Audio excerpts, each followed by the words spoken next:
Hey everybody, welcome back to the channel. So this is the second part of the table saw fence mechanism that I built, and I'm going to do this video a little bit differently. The first one was a lot of detail about how I built it, and I wanted to put that in, but I have hours and hours of video that I filmed, and it takes forever to go through it.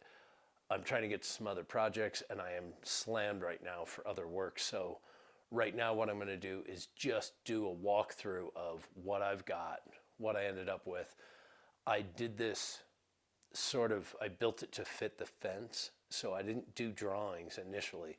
I have done some SketchUp drawings of the front mechanism so that I can show you what's going on that you can't quite see, because the whole thing's put together now and taken apart, and it's really kind of tricky to get it apart and not have it go back together the right way. So I'm going to do a quick sort of walkthrough with it. I'll show you the video of the drawing and talk through some of the parts of it, and hopefully we can get this one done, and we'll move on to some videos where we're doing some more fun projects.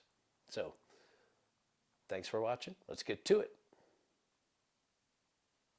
Okay, so here's our fence.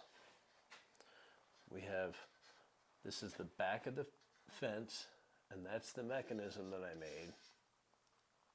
These screws right here help tighten it up so that it doesn't rattle around so much in there. There's the bumper that goes against the back rail. The rail holds up this bearing right here. That's what keeps it from going down, and that piece keeps it from lifting up. Now we follow that all thread that runs right through this channel all the way here. What you can't see, and I'll show you in the drawing in a minute, there's a coupler back in there, and that coupler connects to another bolt that goes behind this whole plate and out to the front, where it's in this spacer right here that's pinned to the cam. And so when it's open, it sits like this. It sits up. And when you engage the lever, you pull down, and that actually pulls this all thread this way and pulls this mechanism against the back of the fence. And that's what locks it. Now where that comes through, and it's hard to see here, is right down in there is a recessed bronze bushing, and that is to help guide the all thread through there and to help with some wear along the front. And I'll show you the drawings that will help explain what's going on in here. But that locks it down, this, in position and squares it, and then this locks it down in the back and won't allow it to move. So that's the mechanism in place, and I can move the lever back and forth, but this only really travels a 1/16 to an 1/8 of an inch. It doesn't really show up. So it's kind of hard to see the movement, but you can tell when you use it. And I actually just used the same fence at work on another saw, and it was in way worse shape than this one was, even out of the box. They're not made that well. So let's get to the drawing. So this is the cam cut from 5/8 by 5/8 steel rod. It's about 2 3/4 inch long.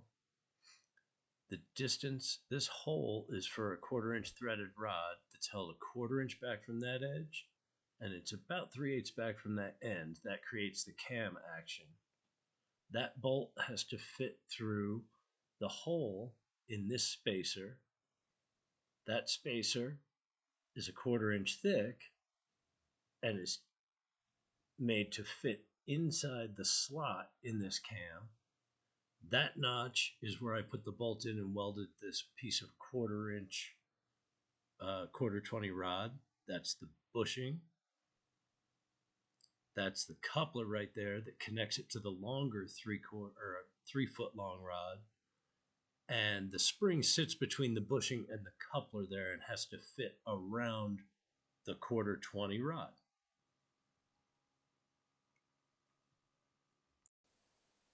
All right, so there you go.